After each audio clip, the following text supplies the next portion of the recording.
नमस्कार दोस्तों, मैं अजय दसमाना लेकर आया हूँ अपनी लिखी एक नई कहानी जिसका शीर्षक है शेरनी का दूध। और ये कहानी छत्रपति शिवाजी महाराज के बाल्यकाल पर आधारित है। कहानी इस तरह से है। बीजापुर के सुल्तान आदिल शाह के प्रमुख सामंत शाहजी भोंसले रात के तीसरे पहर अपने सैनिकों के साथ अपने दुर्ग में पहुंचे। सैनिकों के घोड़ों के टापों की आवाज सुनसान रात्रि में करतल संगीत की तरह सुनाई दे रही थी। शाहजी की जीवन संगनी जीजाऊ अपने कक्ष में गहरी नींद में सोई थी। घोड़ों के टापों की आवाज से जीजाऊ की नींद खुली। वह अपने बिस्तर में बैठ गई। जीजाऊ के पेट में 8 माह का गर्भ पल रहा था। वह अपनी चारपाई से उठी और धीरे धीरे कक्ष के द्वार की तरफ गई। कक्ष में दिए की हल्की रोशनी हो रही थी। कक्ष के द्वार पर पहुंचते ही जीजाऊ को इंसानी पदचाप सुनाई दी। जीजाऊ के होठों पर हल्की सी मुस्कान तैर गई। ये पदचाप उसके लिए चिरपरिचित थे। जैसे ही जीजाऊ ने कक्ष का पर्दा हटाया तो सामने शाहजी खड़े थे। जीजाऊ ने शाहजी को देखा तो उनके चरण स्पर्श करने के लिए वह झुकने लगी थी कि शाहजी ने जीजाऊ की बाहों को पकड़कर उसे रोक दिया और वो बोले, जीजाऊ, अपने अमूल्य स्वास्थ्य की चिंता करो। आपके घर में भोंसले परिवार का भविष्य पल रहा है। फिर शाहजी ने जीजाऊ का हाथ पकड़ा और उन्होंने जीजाऊ को आसन में बिठा दिया और वह भी जीजाऊ के बाईं तरफ बैठ गए। तब उन्होंने जीजाऊ का हाथ पकड़ते हुए कहा, जीजाऊ, हम एक सैनिक हैं और कब युद्ध का बिगुल बज उठे और हमें रणभूमि में जाना पड़े, फिर यह किला तुम्हारे लिए सुरक्षित भी नहीं है। मैं चाहता हूं कि खड़ी चट्टानों से घिरे शिवनेरी के किले में तुम हमारे बच्चे को जन्म दो।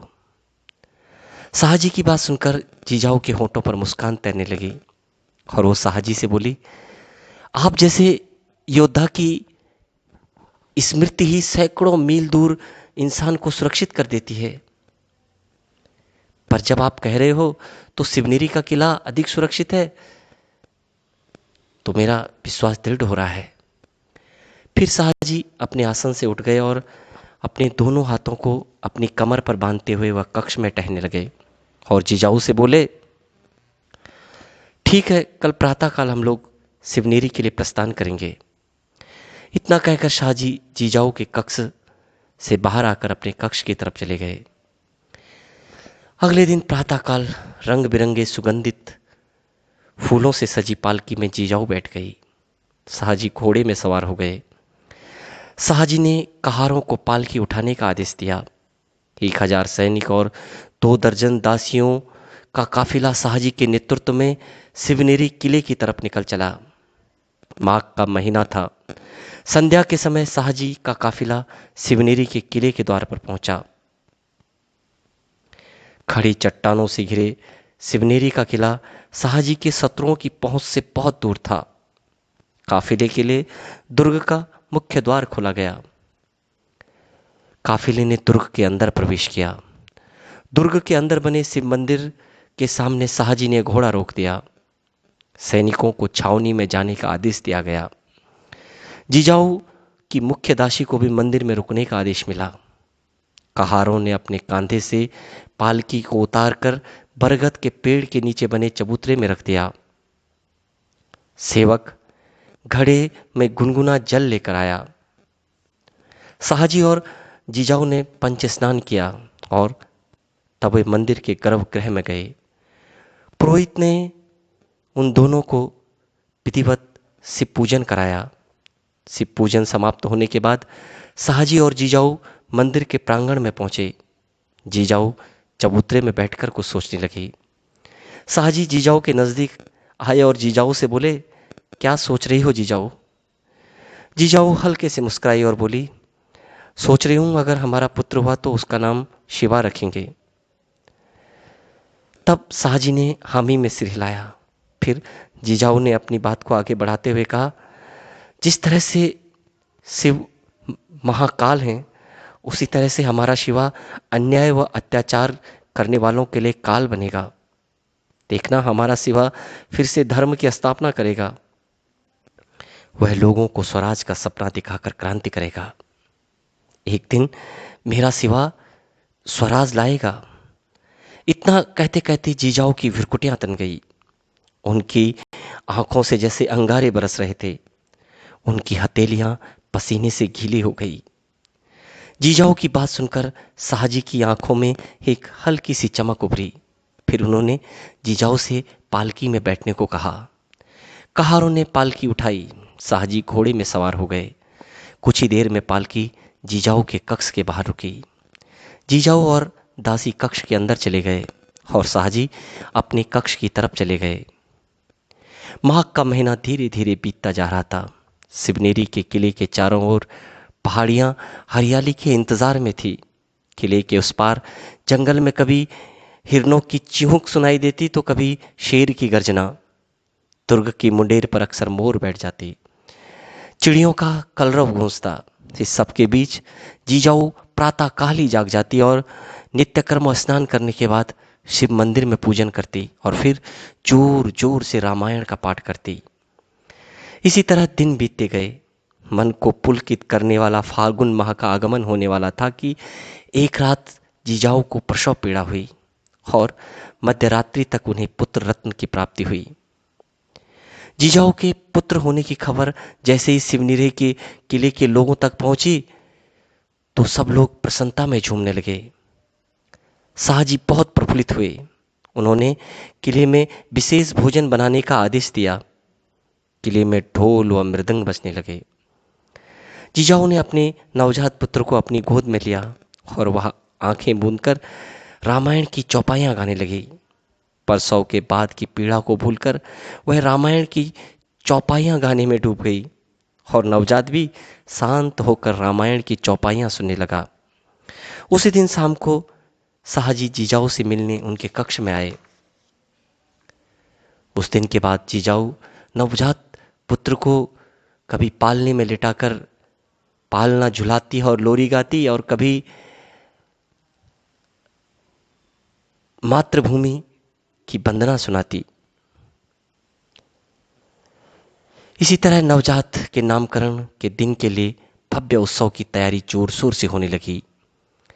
बीजापुर सल्तनत के गणमान्य जनों को निमंत्रण भेजा गया। बीजापुर के सुल्तान आदिल शाह के लिए विशेष आमंत्रण भेजा गया। आखिर नवजात के नामकरण का दिन भी आ गया। नामकरण उत्सव में सभी आमंत्रित गणमान्य लोग पधारे। लोगों ने जीजाऊ को बहुमूल्य उपहार भेंट किए। सुल्तान आदिल शाह उत्सव में नहीं पहुंचा, लेकिन उसने अपने प्रतिनिधि को बहुमूल्य उपहारों के साथ उत्सव में भेजा। पुरोहित ने नवजात की कुंडली बनाई। यह संयोगी था कि कुंडली के अनुसार नवजात के नाम का पहला अक्षर वर्णमाला के 100 अक्षर से शुरू होना बताया गया था।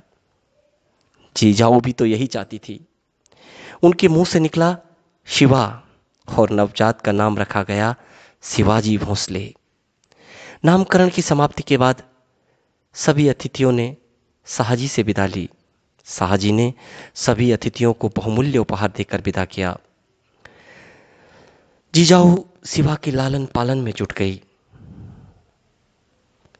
जीजाऊ शिवा को धर्म व राष्ट्र भक्ति के संस्कारों से सींचकर पाल पोस रही थी। धीरे धीरे वर्ष बीतते गए। बालक शिवा 10 साल का हो गया था। एक दिन बालक शिवा दुर्ग के प्रांगण में एक जानवर के साथ खेल रहा था। जीजाऊ अपने कक्ष से बाहर आकर प्रांगण में आई। वहां का दृश्य देखकर वह आश्चर्यचकित हो गई। उसे सहसा विश्वास ही नहीं हुआ कि वो एक क्या देख रही है। जीजाऊ ने जोर से चिल्लाते हुए शिवा से कहा, शिवा, तुम्हें शेर के बच्चे को कहां से लाए? मां की बात सुनकर शिवा चौंका। उसने मां की तरफ देखा और बोला, मां साहब, इस शेर का बच्चा दुर्ग के पीछे की तरफ के जंगल में था। मैंने इसे दुर्ग की मुंडेर से देखा। मैं इसे यहां ले आया हूं। अब मैं इसी के साथ खेलूंगा। और जीजाऊ ने शिवा के करीब जाकर शिवा से कहा, शिवा, इस बच्चे को ही जंगल में छोड़कर आ जाओ, इसकी माँ इसको न पाकर बहुत परेशान होगी। माँ की बात सुन समाप्त होते ही शिवा ने शेर के बच्चे को उठाया और जीजाऊ से बोला, ठीक है माँ साहब।